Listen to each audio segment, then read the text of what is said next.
TV의 양경태입니다. 오늘 10월 20일입니다. 또 윤석열 죽이기에 나선 추미애라는 그런 제목을 가지고 얘기하겠습니다. 이번에는 가족까지 겨눴습니다. 가족, 추미애는 자기 아들 의혹 때문에 그렇게도 온 나라를 이렇게 떠들썩하게 했던 그 모성애가 지금 남의 윤 총장의 가족까지 지금 7년 전에 훨씬 전에 또 어떤 거는 결혼하기 전에 장모 얘기들 이런 것까지 가지고 끌고 들어와서 지금 추미애가 가족들을 또 겨냥하고 있습니다. 작정하고 윤석열 아주 그냥 지구 끝까지 가서 어떻게 해보겠다는 의지가 물씬 느껴지는 아주 잔인무도한 또 잔인한 그러한 혹시 그러한 느낌이 들지 않을까라는 생각까지 이 장면에서 혹시 나지 않을까 싶은 그런 느낌도 얼핏 스쳐가는 그런 장면입니다. 왜? 가족까지 겨냥했으니까. 아니 라임 옵티머스가 아니고 이제는 그거 플러스 가족까지 부인까지. 이게 수사지휘권을 발동한다 이겁니다. 아니 취임 9개월 새에 지휘권을 세워 저 추미애가 지금 말이죠. 법무장관 돼서 지금 몇 개월 된지 9개월밖에 안 됐습니다. 9개월밖에 안 됐는데 인사를 갖다가 그냥 네다섯 번을 갖다가 반쯤 죽여놨고 검찰을 갖다 후려놨고, 응? 그 다음에 검찰총장을 이렇게 완전히 망가뜨렸고, 검찰총장이 있기 때문에 그나마 검찰이라는 이름이 있는 겁니다. 이분이 딱 나가면은 순간 추미애 대리인이 탁 검찰총장으로 올라서겠죠. 그 순간 대한민국 검찰은 사라집니다.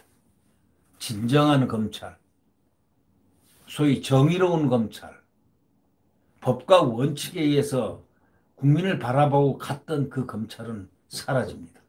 그렇기 때문에 윤석열 총장이 애써 자기 자리를 지키고 있는 겁니다.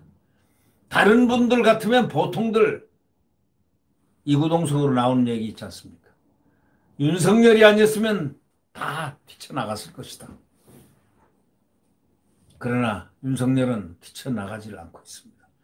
자기가 검찰로서, 검사 후배들로서 검찰 조직을 사랑하기 때문일 겁니다.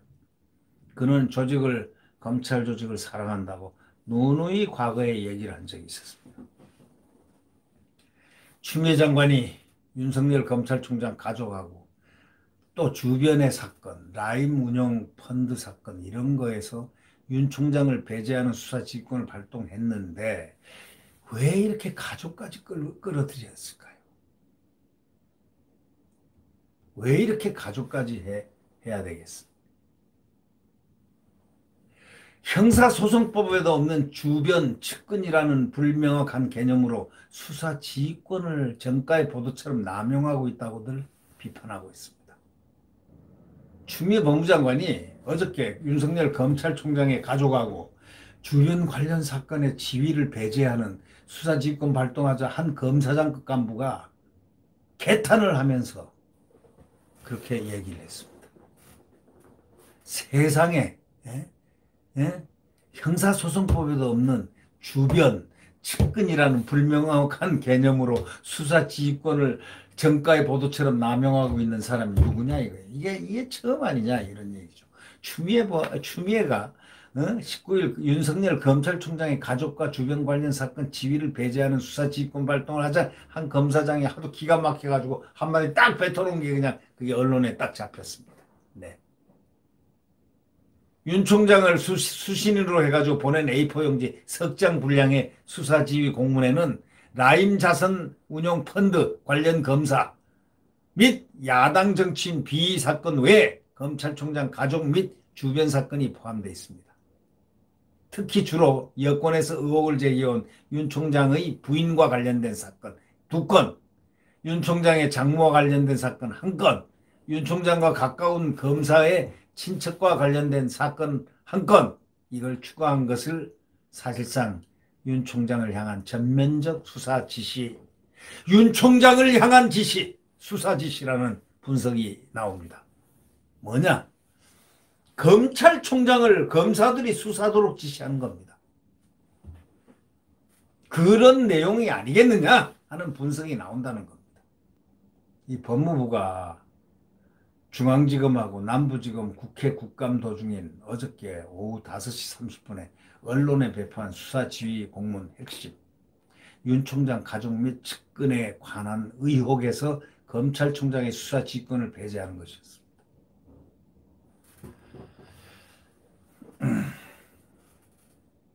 추 장관하고 윤 총장은 18일 그 전날 정면 충돌했습니다. 라인펀드 사건은 수사 지휘 대상으로 어느 정도 얘기는 됐지만 윤 총장 부인의 회사 협찬금 의혹, 회사를 하고 있는데 협찬금을 갖다 의혹을 삼은 거 만든 거죠. 의혹이니까. 도이치모터스 관련 주가도 조작 사건, 또 장모의 요양병원 운영 의혹, 후배 검사의 또 친형 관련 사건 갑자기 수사 지휘 대상에 들어갔습니다. 부인과 관련된 의혹 두 건에 대해서는 배우자가 운영하는 배우자가 관여됐다는 등의 표현으로 윤 총장 부인을 직접 언급했고, 장모하고 후배 검사 친형 관련 사건에서는 주어가 없습니다. 사건을 무마했다는 의혹이라는 표현해가지고 사실상 윤 총장이 사건에 개입했을 가능성을 전제로 하고 윤 총장을 수사하는 그것이 아니냐, 이런 얘기입니다. 추 장관은 또 서울중앙지검을 향해 가지고 관련 수사팀을 강화하여 신속하고 철저히 수사할 것을 동시에 이성윤 지검장에게 동시에 주문을 했습니다. 기가 막힙니다. 수사지휘권 발동은 아까도 얘기했지만 법무부 내부에서 철저하게 보안 조치를 하면서 이루어졌는데, 넘버 2인 법무부 고기영 법무부 차관, 추 장관 또 취임 이후에 검사장으로 승진한 심재철 법무부 검찰국장 등이 수사지휘 공문 문구를 다듬은 것으로 알려졌습니다. 윤 총장은 추 장관이 수사지휘권을 발동한 후 30분가량 지난 오후 6시 대검 대변인실을 통해 총장은 더 이상 라임 사건의 수사를 지휘할 수 없게 되었다는 내용으로 109자 분량의 짤막한 입장을 냈습니다. 대검은 서울 남부지검 수사팀을 향해서는 검찰의 책무를 엄중히 인식하고 대규모 펀드 사기를 저지른 세력과 이를 비유하는 세력 모두를 철저히 단죄함으로써 피해자들의 눈물을 닦아주고 국민의 기대에 부응하기 바란다는 메시지를 남겼습니다. 윤 총장은 참 기가 막힐 겁니다. 기가 막힐 정도가 아니고 비탄, 분노, 그 이상의 그 무엇이 있을 겁니다. 그러나 그는 굉장히 침착합니다. 어저께 신문에 이렇게 컴퓨터에 이 조선일보에 이렇게 보면 말이죠. 퇴근하는 모습이 이렇게 사진이 그 차 안에 있는 사진을 그 아주 비교적 선명하게 기자가 찍었던 것 같은데요. 조선일보 기자가. 그걸 보니까 윤 총장은 제가 보기에는 우는 모습의 얼굴 같은 느낌이었습니다. 저는 그분이 우는 것을 본 적이 없지만 그 사진은 확실하게 울고 있는 듯한 모습이었습니다. 분노의 눈물이었겠죠. 네. 윤 총장이 마지막 얘기한 얘기가 그거 아닙니까? 대규모 펀드 사기를 저지른 세력을, 또 이 세력을 비호했던 세력 모두를 철저히 단죄해라. 피해자들의 눈물을 닦아줘라. 그래서 국민의 기대에 절대 부응해야 된다. 라는 걸 메시지를 확실하게 남겼습니다. 윤 총장은 가족 및 측근 사건과 관련해서도 별도의 언급이 없었습니다. 서울중앙지검 형사 6부, 형사 13부 등이 관련 의혹을 수사하고 있지만 대검은 일철 보고를 받지 않고 있는 상태로 알려졌습니다. 서울중앙지검과 남부지검 등 검찰총장의 수사 상황을 일일이 보고하거나 지시받고 있지 않아서 수사지휘권 발동 자체가 상징적인 조치 같다, 이렇게 말합니다. 사실 여태까지 윤 총장이 보고를 받지 않았습니다. 그래서 이제 지금 검찰 내부가 상당히 궁금할 텐데, 검찰 내부에서는 지금 추 장관이 구체적 사건에 번번이 개입하는 것, 바로 이걸 갖다 놓고서 사실상 검찰청법을 무력화시켰다는 비판이 나오고 있습니다.